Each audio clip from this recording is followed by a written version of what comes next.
Assalamualaikum warahmatullahi wabarakatuh. Semoga kita semua dalam keadaan sehat walafiat. Bersama saya Wahidi Sutrisno, kita ketemu kembali di Fisiologi Industri. Tema kita kali ini kita akan membahas mengenai analisis jabatan. Nah, apa itu analisis jabatan? Nah, definisi analisis jabatan. Analisis jabatan menurut French tahun 1986, beliau menyatakan bahwa analisis jabatan merupakan pendidikan yang sistematis tentang isi pekerjaan, lingkungan fisik yang melingkupi pekerjaan, dan kualifikasi yang dibutuhkan untuk menjalankan tanggung jawab jabatan atau pekerjaan tersebut.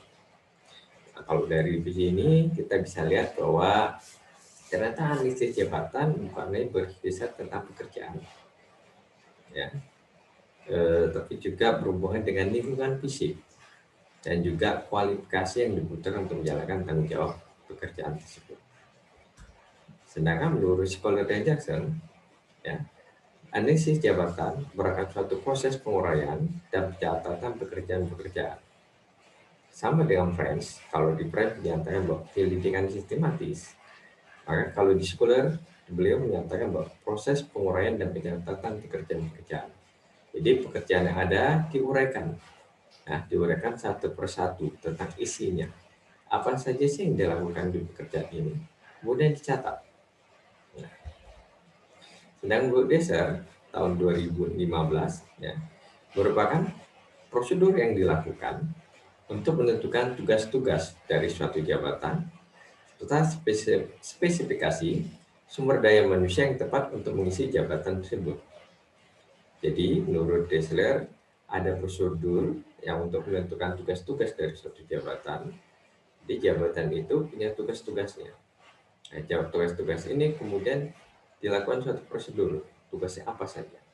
Kemudian ada spesifikasi sumber daya manusia. Ya. Jadi ada sumber daya manusia yang tepat untuk mengisi jabatan itu apa ya? Dia harus mempunyai apa? Nah, itu istilah dari spesifikasi. Menurut Moody tahun 2008, dia menyatakan bahwa analisis jabatan bisa dilakukan dengan berbagai cara. Nah, metode yang pertama bisa dilakukan dengan kuesioner. Kuesioner merupakan suatu metode yang biasa sering dilakukan. Kenapa? Karena biayanya murah, ya. Biayanya murah dan waktunya juga singkat. Ya. Jadi dengan melakukan kuesioner, ya, perusahaan tinggal menulis berbagai macam pertanyaan, ya, yang diuraikan satu persatu.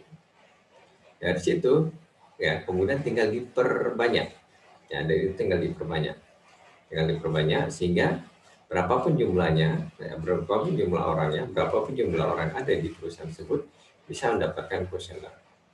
Dan dalam pengisiannya juga tidak membutuhkan waktu yang lama. Ya, apalagi kalau kuesioner dalam bentuk sifat kuesioner yang pertanyaan tertutup, yang ada jawabannya, ya, di mana contohnya seperti skala Likert, ya, apakah sangat setuju, netral, tidak setuju atau sangat tidak setuju. Ya. Apalagi di zaman sekarang ini, kuesioner bisa dilakukan dengan cara mengirimkan memakai Google Form. Ya. Nah, itu adalah salah satu kelebihan dari kuesioner. Nah, jelas juga ada kekurangan dari kuesioner. Apa itu kekurangan kuesioner? Bisa saja orang yang menjawab atau responden yang mengisi itu tidak mengerti pertanyaan dari kuesioner tersebut. Ya, tidak mengerti pertanyaan tersebut. Sehingga ketika dia tidak mengerti, maka dia mengira-ngira. Ini inti pertanyaannya apa sih? Gitu. Nah, ketika dia mengira-ngira, jangan-jangan yang ditanyakan dengan dijawab itu salah. Sehingga jelas, responden akan menjawab suatu hal yang salah. Dengan jawab yang salah, berarti hasilnya dari kuesioner ini bias. Itu adalah kekurangan pertama. Kekurangan kedua, ya, waktu. Ya, walaupun tadi dibilang bahwa waktunya singkat, kadang-kadang orang mengisi kuesioner itu dia terjebak oleh waktu. Ya, jadi ketika dia mengisi dengan secepat-cepatnya. Ya, dia tidak memikirkan apakah jawabannya saya benar atau salah. Dia mengisi sesuai dengan yang dia pikir saat itu. walaupun belum tentu benar. Nah, apalagi, nah kemudian kadang-kadang orang ketika mengisi kuesioner, dia takut bahwa kuesioner yang dia isi itu ketahuan yang isi siapa ya. Jadi ketika walaupun misalnya contoh ketika dia tanya apakah puas atau tidak, sebenarnya dia tidak puas. Tapi karena dia takut kalau saya jawab tidak puas, nanti akan ketahuan dan berhubungan dengan dampak dengan pekerjaannya, maka dia akan jawab puas. Dia akan mengisi yang baik saja. Sehingga apa yang terjadi? Hasilnya tidak sesuai dengan yang diharapkan. Metode kedua yang bisa dilakukan adalah yang melakukan observasi atau melakukan pengamatan langsung. Nah, kelebihan dari observasi karena langsung mengamati apa yang terjadi di lapangan, berarti kita adalah orang pertama melihat sesungguhnya apa yang terjadi. Maka kita mendapatkan data yang faktual, yang aktual sebenarnya. Nah, tapi kelemahan dari observasi itu juga ada. Apa sih kelemahannya? Pertama, orang observasi itu harus tahu caranya, tahu tekniknya, sehingga tidak mengganggu aktivitas orang yang melakukan atau responnya yang kita observasi. Yang kedua adalah waktunya lama. Waktunya lama, memerlukan persiapan, pelaksanaan juga lama, sehingga apa yang terjadi? Biayanya akan membengkak. Biayanya akan membengkak. Terus kelemahan yang ketiga, bisa saja orang yang diobservasi itu merasa bahwa dia sedang dinilai. Jadi ketika sedang dia nilai, maka dia akan melakukan kegiatan dengan sebaik-baiknya. Ya. Misalnya, pekerjaan itu mungkin dia butuhkan waktu sekitar 5 menit untuk menyelesaikan. Tapi ketika diobservasi, dia berusaha secepat mungkin. Sehingga apa? Dalam waktu 3 menit bisa cepat selesai. Sudah selesai. Nah, apa akibatnya? Jelas, hasilnya tidak sesuai dengan diharapkan. Ya. Jadi ketika 5 menit jadi 3 menit, ada 2 menit di situ yang hilang, maka tidak mungkin karyawan tersebut akan bisa melakukan selama 3 menit secara terus-menerus. Nah, bisa berdampak yang lain. Apa itu? Kelelahan. Kalau kelelahan, produknya akan menjadi produknya cacat. Oke, itu salah satu kelemahan dari observasi. Metode lain adalah wawancara. Ya, wawancara, ya. Jadi ketemu langsung dengan orang yang ingin kita wawancarai, di situ kita bisa bertanya, ya. Jadi bertanya apa saja, ya biasa orang wawancara dia udah membuat isi pertanyaan apa saja. Oke, wawancara sehingga kita dapat mengetahui sesuatu hal dengan jelas. Nah, itu kelebihannya, ya. Mungkin sesuatu yang mungkin selama ini kita mengira-ngira ketika wawancara, kita dapat jawabannya. Nah, tapi juga ada kelemahannya. Pertama berhubungan dengan sama waktu. Ya, kita harus mencari waktu yang pas antara kita dengan responden yang diwawancarai. Karena mereka jelas punya aktivitas, mereka punya pekerjaan. Ya. Yang kedua adalah jika kita tidak bisa atau orang yang melakukan wawancara tidak ngerti trik-trik cara wawancara yang baik, maka yang responden itu akan menjawabnya tidak sesuai dengan yang diharapkan. Ya, mungkin bahkan wawancara bisa melayang istilahnya pergi kemana-mana, gerak sana ke sini ke situ membahas hal-hal yang tidak perlu. Nah, selanjutnya apalagi kelemahan wawancara sama biayanya. Ya, ketika mencari satu persatu memakan waktu yang lama, maka biayanya akan meningkat. Kemudian yang melakukan catatan karyawan.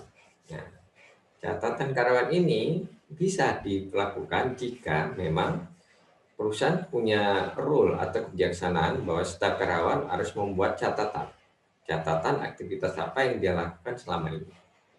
Nah, sehingga ketika melakukan analisis jabatan, kita tinggal melihat catatan dari karyawan tersebut.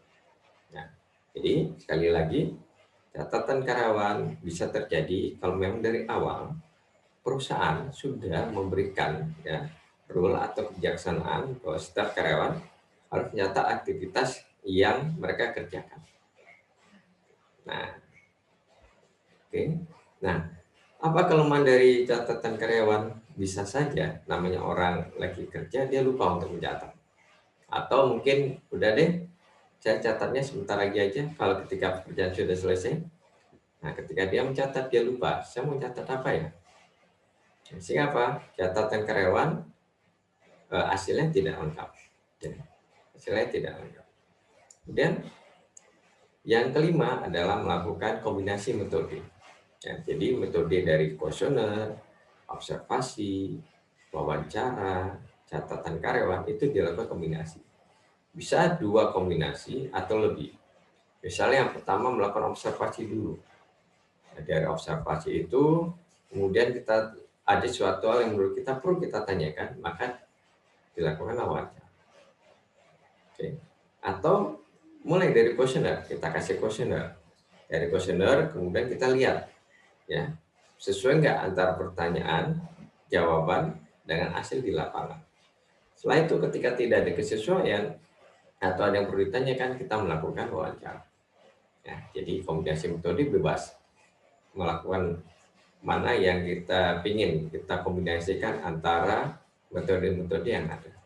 Tapi ingat, ini juga berbatas dengan waktu. Kita harus tetap memperhatikan waktu. Oke. Menurut Nitishimo, ya, apa sih manfaat analisis jabatan? Pertama adalah landasan untuk melakukan mutasi. Ya. Jadi mutasi itu perpindahan satu karyawan dari satu lokasi ke lokasi lain, ya, tanpa dengan disertai kenaikan atau peningkatan gaji dan kekuasaan. Itu landasan untuk melakukan mutasi. Jadi dengan analisis jabatan, ya, perusahaan punya dasar atau fondasi untuk memindahkan suatu karyawan. Bisa saja karena karyawan di tempat yang lama ini ternyata dianggap belum memenuhi kualifikasi atau spesifikasi yang diharapkan. Atau mungkin di awal sudah memenuhi, tapi hasilnya ternyata tidak sesuai. Nah, maka karyawan ini dimutasi. Nah, dimutasi di tempat baru, diharapkan karyawan ini akan bisa berkembang. Diharapkan maka di jabatan yang baru ini adalah jabatan yang cocok untuk karyawan tersebut. Yang kedua adalah landasan untuk melakukan promosi. Ini yang bersama dengan mutasi, ya. Jadi memindahkan seorang karyawan dari satu tempat ke tempat lain.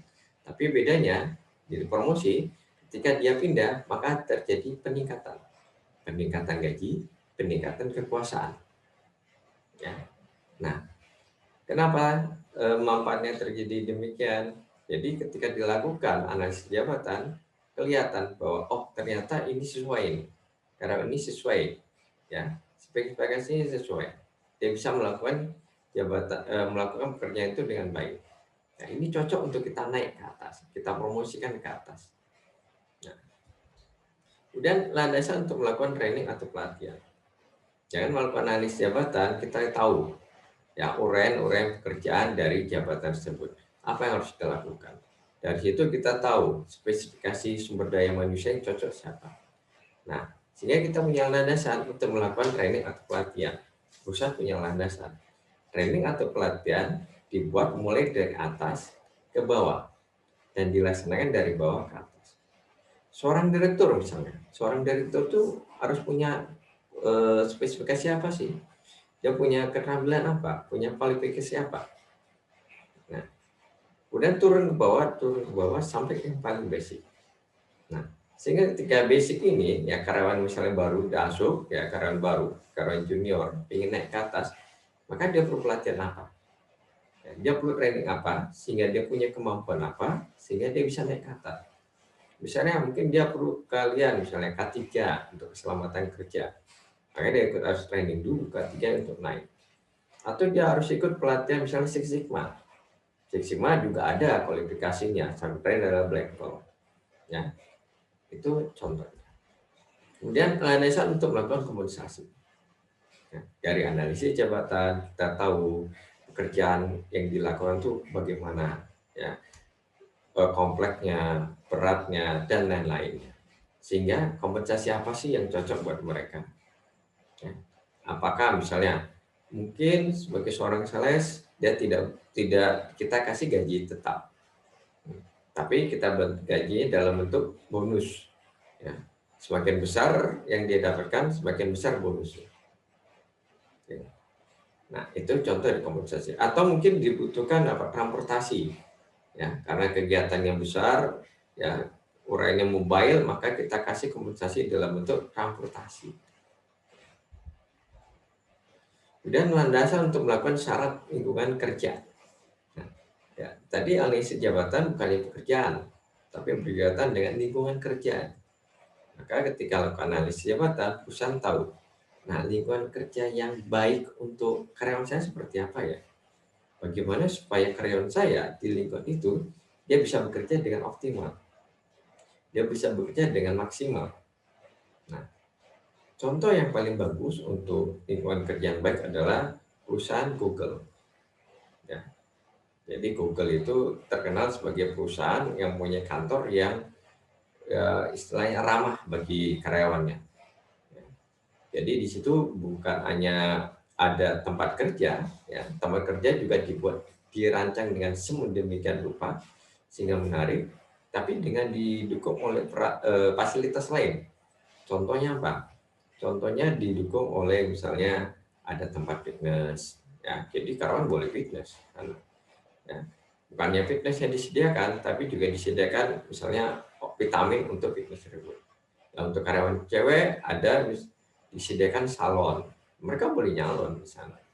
Bahkan disediakan juga tempat tidur. Jadi kalau ngantuk silakan tidur, nggak usah sembunyi-sembunyi, istilahnya diam-diam cari waktu untuk tidur, silakan datang untuk tidur sana. Kemudian landasan untuk pemenuhan kebutuhan peralatan. Nah, peralatan apa sih yang dibutuhkan untuk jabatan tersebut? Misalnya mungkin membutuhkan istilah alat, ya, baju, misalkan membutuhkan baju khusus supaya tidak terkena kulit, ya. Jadi misalnya bekerja berhubungan dengan alat-alat kimia dan maka butuh peralatan pakaian khusus, ya, maka kita berikan. Misal Pak membutuhkan mesin, ya, mesin seperti apa? Membutuhkan alat-alat bantu. Nah, jadi ada landasan untuk memenuhi kebutuhan peralatan. Dari sini perusahaan akan berusaha untuk memenuhi. Ya.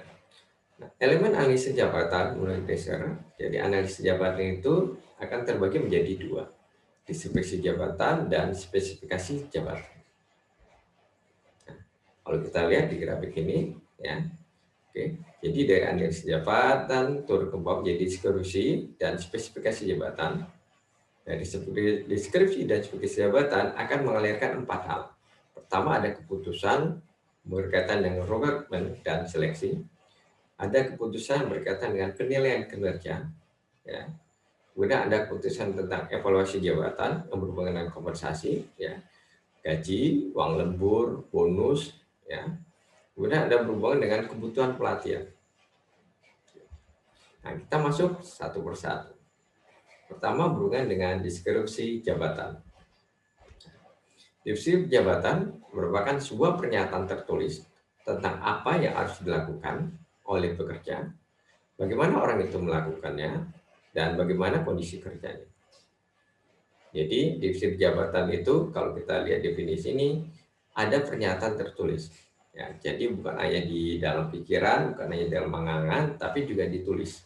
Ya, orang tersebut melakukan apa sih ketika dia menduduki posisi tersebut?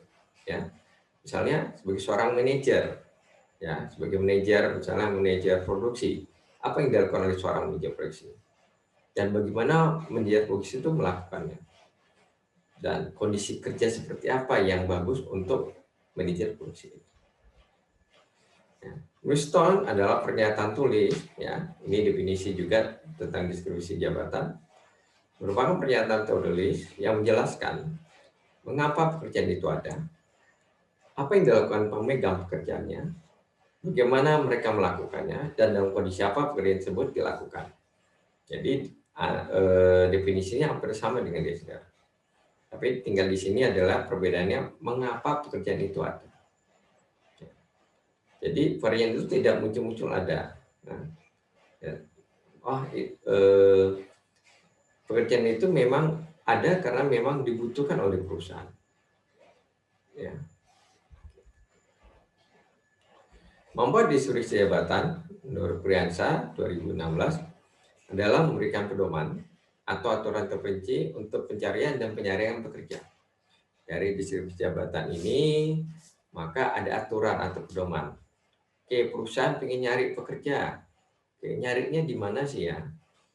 Oke, kemudian pekerja seperti apa yang dibutuhkan oleh perusahaan. Ya, itu ada aturan terperinci. Masing-masing berbeda, setiap level berbeda, setiap level jabatan berbeda. Ada yang mengutamakan berhubungan dengan, misalnya, ya, ada yang mengutamakan berhubungan dengan keahlian di bidang komputer. Ada juga yang berkeahlian dengan keahlian keuangan. Maka berbeda satu sama lain. Dia memberikan gambaran garis besar mengenai kesempatan kerja.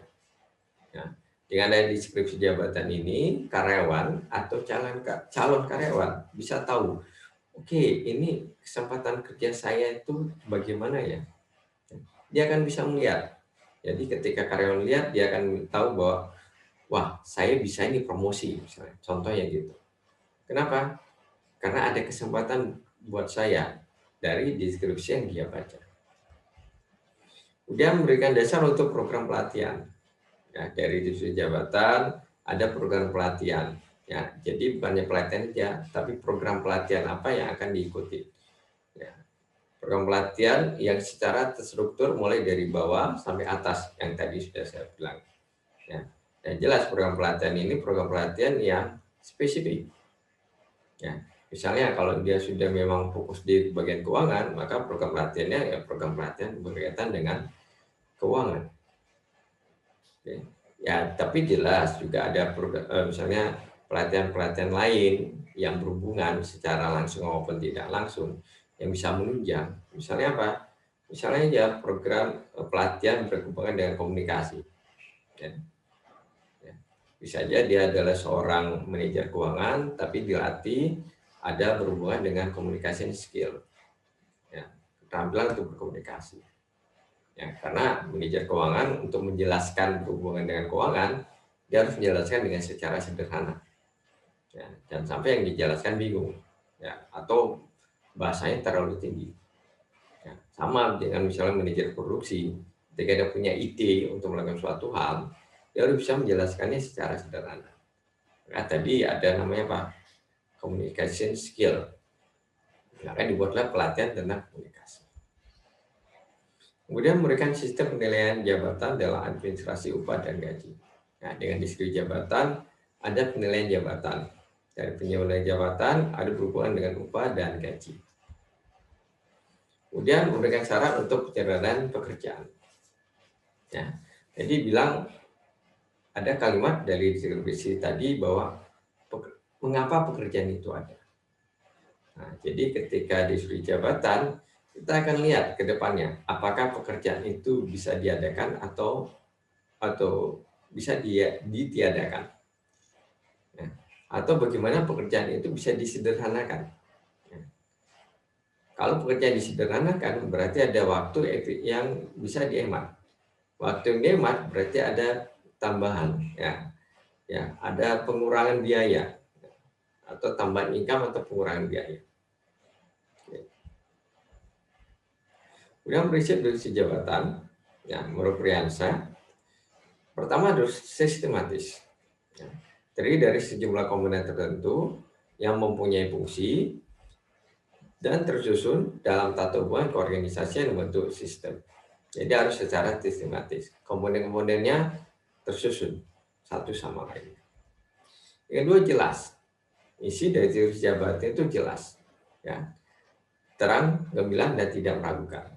Ya, jadi siapapun yang membaca deskripsi jabatan itu, ya, apapun latar belakangnya, apakah itu misalnya apa, SMA, S1, S2, itu mempunyai pengertian yang sama, tidak ada berbeda. Seorang pemimpin yang membaca dengan karyawan yang membaca sama, ya, isinya sama. Mudah ringkas, ya. Isi jabatan, ya, supaya jelas tadi, maka dia harus menggunakan kata-kata dan kalimat yang singkat, padat, dan jelas. Ya, jadi kalimatnya dibuat singkat, padat, dan jelas. Kemudian tepat. Ya. Divisi jabatan harus menyajikan uraian yang sesuai dengan apa yang dimaksud dalam isi pekerjaan. Ya. Pekerjaannya apa saja itu diuraikan secara tepat. Ya. Sehingga yang ketika orang membaca dia tahu, oh yang saya harus lakukan A, B, C, D. Ya. Misalnya kayak gitu. Kemudian tak ajas. Ya. Divisi jabatan itu berisi kata dan kalimat yang isinya menunjukkan arah dan maksud yang sama dan tidak bertentangan satu sama lainnya. Ya. Oke. Kemudian akurat. Ya. Oke. Jadi divisi jabatan itu harus disusun secara teliti, memaparkan keadaan lengkap, tidak kurang, ya, tidak kita kurang-kurangi atau tidak kita lebih-lebihkan dari apa yang sesungguhnya dilakukan di dalam mengembangkan pekerjaan. Jadi kalau jangan sampai ketika kita kurang-kurangi, orang yang melakukan pekerjaan itu dia bingung, loh, kok yang saya lakukan tidak ada dalam deskripsi jabatannya, ya. Atau kalau kita lebih-lebihkan, ya, itu juga sama. Dia merasa, loh, kok saya tidak melakukan A, padahal ini pekerjaan saya. Nah, itu dia. Nah, kemudian spesifikasi jabatan. Spesifikasi jabatan merupakan uraian persyaratan, kualitas minimum orang yang bisa diterima agar dapat menjalankan satu jabatan dengan baik dan kompeten. Itu menurut Hasibuan 2010. Ya. Kemudian, suatu informasi tentang syarat-syarat yang diperlukan bagi setiap karyawan agar dapat memangku suatu jabatan dengan baik. Nah, dari definisi ini kita tahu bahwa dengan adanya spesifikasi jabatan, orang akan tahu kualitas minimum saya harus punya apa sih, pengetahuan apa yang harus saya punyai, keterampilan apa yang harus saya punyai, ya, sehingga saya bisa duduk di jabatan itu. Ya. Kenapa harus dipunyai itu? Karena kalau saya tidak punya itu, maka saya tidak bisa bekerja dengan baik. Ya. Itulah gunanya spesifikasi jabatan.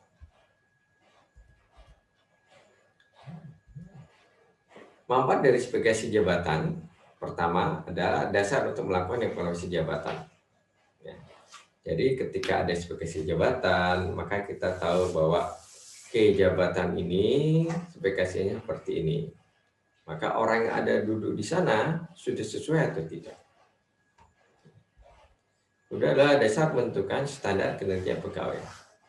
Nah, dari spesifikasi jabatan perusahaan akan bisa membuat KPI, Key Performance Indicator. Ya. Standar minimum apa yang harus dipenuhi oleh pegawai. Ya. Ketika dia melebihi dari standar itu, maka karyawan tersebut cocok di sana. Atau ketika memang melebihi dengan bagus, maka karyawan tersebut bisa dipromosikan. Atau sebaliknya, ya, kalau karyawan tidak bisa memenuhi standar kinerja pegawai, berarti karyawan itu tidak cocok di sana. Ya, pegawai itu tidak cocok di sana. Maka apa harus dilakukan? Salah satunya caranya adalah dengan mungkin dimutasikan ke tempat lain atau posisi lain yang dianggap baik. Ya. Nah, dan ketika dimutasikan atau dipindahkan, karyawan tidak merasa bahwa dia dilakukan dengan semena-mena. Ya, kenapa? Karena dia juga sadar bahwa saya tidak cocok atau apa yang saya lakukan, kinerja saya itu belum sesuai, ya, dengan standar yang dibutuhkan oleh perusahaan. Ya. Kemudian spesifikasi jabatan merupakan dasar melakukan rekrutmen, seleksi dan penempatan pegawai baru. Ya. Ketika melakukan rekrutmen, kita tahu, kita melakukan rekrutmen di mana ya? Ya, apakah kita melakukan rekrutmen di universitas, ataukah kita cukup melakukan di SMA, ataukah kita rekrutmen melalui media, ya media online, ya cukup, ya, atau kita ikut membuat sebuah bursa. Oke. Kemudian seleksi seperti apa sih yang bisa kita lakukan di sini? Ya, seleksinya seperti apa yang kita buat? Kemudian bagaimana dengan penempatan pegawai baru? Ya. Jadi biasanya ketika sebuah perusahaan besar, ya, dia ada istilah namanya manajemen trainee, ya. Jadi ketika sudah melakukan rekrutmen dan seleksi, ya karyawan baru kemudian digodok, ya, dilakukan training. Ya. Dari training tersebut, maka setelah itu akan ditempatkan. Ya. Bisa saja pendapatannya tidak sesuai dengan latar belakang. Misalnya apa? Mungkin aja dia seorang teknik, sarjana teknik, tapi ditempatkan di bagian SDM. Ya, itu contohnya. Kemudian, manfaat spesifik jabatan merupakan dasar merancang program pendidikan dan pelatihan bagi pegawai. Sama kayak yang tadi, jadi kita perusahaan bisa tahu, oke, pendidikannya bagaimana, pelatihannya seperti apa. Nah, pegawai juga tahu, mungkin saat ini program itu, pelatihan itu belum ada di perusahaan, tapi dia butuh. Nah, dia bisa punya dasar untuk bilang kepada perusahaan. Ya, dia bisa bilang, misalnya minta kepada perusahaan untuk memberikan pelatihan. Ya, tentu, jadi kalau misalnya perusahaan yang baik akan senang ketika pegawainya punya inisiatif, saya ingin pelatihan seperti ini. Kenapa? Nah, dia bisa menjelaskan. Mungkin dia bisa bilang bahwa, oke, di luar ya atau perusahaan pesaing kita seperti ini, maka kita harus melakukan ini. Nah, untuk itu saya butuh tambahan. Kemudian dasar menyusun jalur promosi bagi pegawai. Dengan spesifik jabatan, semua menjadi terang benderang, maka pegawai tahu apakah dia cocok untuk dipromosikan atau tidak. Perusahaan juga tahu apakah pegawai itu bisa dipromosikan atau tidak, maka dibuatlah jalur promosi. Nah, dari jalur promosi ini, misalnya pegawai saya ingin naik nih, naik ke atas. Untuk naik ke atas, apa yang harus dia punyai? Pengetahuannya sudah cukup, keterampilannya sudah cukup, pengalamannya. Ya. Oke. Kalau dia sudah punya, atau prestasi kerjanya, dia sudah punya, maka dia cocok untuk dipromosikan. Nah, jadi pegawai tidak ada pertanyaan lagi, kenapa saya tidak dipromosikan? Kenapa A yang dipromosikan? Ya. Jadi ketika sudah terang benderang, maka pegawai bisa bekerja dengan baik. Ya, tidak ada diskriminasi di sana. Perusahaan juga tidak ragu untuk mengangkat seorang pegawai. Ya, walaupun mungkin dia baru di sana. Karena yang dilihat bukan hanya soal senioritas, tapi juga berhubungan dengan kinerja. Kemudian dasar merencanakan perubahan dalam organisasi dan menyediakan kerja yang ada di dalam organisasi. Nah, perubahan itu pasti ada. Nah, ketika perubahan itu terjadi, organisasi bisa berubah atau tidak. Kalau organisasi tidak berubah, maka bahaya. Ya. Organisasi yang tidak bisa berubah mengikuti perkembangan yang ada, maka organisasi itu akan hilang. Ya. Oke, dia akan hilang. Nah, kemudian apa? Untuk melakukan perubahan, biasanya ada penyederhanaan kerja yang ada di dalam organisasi. Ya. Ketika disederhanakan, maka waktunya akan semakin singkat, birokrasi akan semakin mengecil, sehingga apa? Kerja akan semakin cepat. Nah, berubah, sederhana, cepat. Hasilnya nilai, value bagi organisasi. Nah, spesifikasi jabatan, nah isi dari spesifikasi jabatan biasanya pertama mungkin berhubungan dengan tingkat pendidikan pekerja. Biasanya adalah tingkat minimal, misalnya minimal lulusan SMA, ya. Misalnya contoh minimal lulusan SMA atau minimal lulusan S1. Misalnya S1 lebih spesifik, misalnya S1 teknik atau S1 hukum. Maka kadang ditambah lagi S1 teknik dengan IPK minimal. Ya. Jadi tingkat pendidikan bekerja berhubungan dengan latar belakang pendidikan dari pegawai tersebut. Ya, calon karyawan tersebut atau karyawan yang ingin naik ke atas itu tingkat pendidikannya minimal apa. Kemudian jenis kelamin pekerja. Ya. Oke. Jelas jenis kelamin laki-laki atau perempuan. Nah, kenapa? Dari spesifikasi jabatan bisa dilihat. Oke nih, yang paling cocok nih yang kerja di sini adalah laki-laki misalnya. Ya, karena mobile, misalnya apa? Karena dia mobile, pekerjaan berat, harus sampai malam. Maka dicarilah seorang laki-laki. Oke. Bisa juga pekerjaan ini yang paling cocok adalah wanita. Nah, karena berhubungan dengan apa? Berhubungan dengan keteraturan. Ya, berhubungan dengan keteraturan, bertemu dengan orang banyak. Nah, misalnya apa? Jadi sekretaris. Nah, kebanyakan sekretaris itu cewek. Kenapa? Dia bisa nyusun. Misalnya bisa cewek itu lebih mudah, lebih terbiasa untuk mengatur segala sesuatu. Cowok bisa nggak? Bisa sih. Tapi paling banyak adalah cewek. Ada juga memang pekerjaan yang bisa di untuk cowok dan cewek bisa. Ya, maka jenis kelamin pekerja itu dicantumkan. Kemudian keadaan fisik pekerja, ya, sebutkan keadaan fisik pekerja berhubungan dengan misalnya apa? Tinggi badannya berapa, berat badannya berapa. Oke. Kemudian ada, mohon maaf, apakah dia punya cacat atau tidak. Ya. Oke. Nah, contoh misalnya berhubungan dengan tinggi badan, misalnya kalau bekerja sebagai seorang pramugari, ya, kalau pramugari itu jelas butuh tinggi badan yang ya di atas rata-rata. Bayangkan aja kalau misalnya ada penumpang naik, bagasi di atas, ya bagasi itu di atas pesawat, di atas, kemudian pramugarinya ya ketika diminta tolong sama penumpang, Mbak, ya Thomas, tolong koper saya ditaruh di bagasi, ya, oke, bagasi atas, ya di atas kursi penumpang. Ya mungkin dia bilang, maaf Pak, saya nggak bisa, atau maaf Bu, saya nggak bisa karena saya nggak nyampe.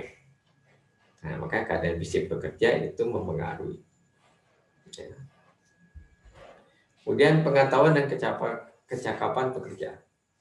Oke, kalau tadi ada pendidikan biasa yang formal, pengetahuan dan kecakapan pekerja biasa berhubungan dengan pengalaman atau organisasi. Ya, oke. Berhubungan dengan misalnya dengan keterampilan. Misalnya apa? Kecakapan pekerja. Misalnya dia bisa nih berbahasa Inggris, ya, dengan lancar. Apalagi berhubungan dengan pengetahuan dia dengan situasi yang ada saat ini. Ya, berhubungan dengan situasi yang ada saat ini. Misalnya, ya, dia akan ditanya misalnya berhubungan dengan bagaimana sih pendapat kamu mengenai perang dagang antara Amerika dengan Cina. Ya. Oke. Yang ditanyai misalnya adalah lulusan teknik industri. Dia tidak mungkin bisa bilang atau malah jangan bilang bahwa oh maaf Pak, saya lulusan teknik industri. Nah, oke. Kenapa? Karena ini adalah pengetahuan yang luas, ya, pengetahuan umum. Ya, karena perang dagang itu akan mempengaruhi terhadap perusahaan. Karena mempengaruhi perusahaan, maka karyawan yang ada itu harus tahu efeknya apa. Jadi, makanya tadi pengetahuan dan kecakapan pekerja. Ya. Jadi sesuatu yang didapat atau diraih oleh pekerja bukan dalam pendidikan yang formal. Kemudian batas umum bekerja. Ya, batas umum bekerja, umur bekerja bisa berhubungan dengan batas minimal dan juga bisa berhubungan dengan batas maksimal. Contoh misalnya kerjaan, ya, batas maksimal misalnya dicantumkan maksimal usia 25 tahun. Ya, berarti kalau di atas 25 tahun tidak boleh melamar ke sana. Kenapa? Ya mungkin karena pekerjaan ini membutuhkan orang-orang yang mobile, bergerak dengan kemana-mana. Apalagi, ya mungkin membutuhkan tenaga atau stamina yang tinggi. Tapi ada juga yang spesifikasi jabatan yang tekan batas minimal. Misalnya apa? Minimal 40 tahun. Ya. Kenapa minimal 40 tahun? Karena bisa ada tambahan lagi pengalaman kerja, ya, minimal 20 tahun. Ya. Jadi dia udah kerja di atas, ketika kerja dihitung-hitung sekitar 20 tahun masuk kerja. Kemudian selama 20 tahun ya dia kerja di bidang itu atau di posisi itu. Maka ketika keluar dari pekerjaan tersebut berarti 40 tahun. Ya, jadi mungkin spesifikasi jabatan itu membutuhkan orang yang punya pengalaman yang tinggi. Contoh misalnya apa? Lowongan untuk menjadi seorang kepala cabang. Nah, kepala cabang jelas bukannya berkaitan dengan pendidikan.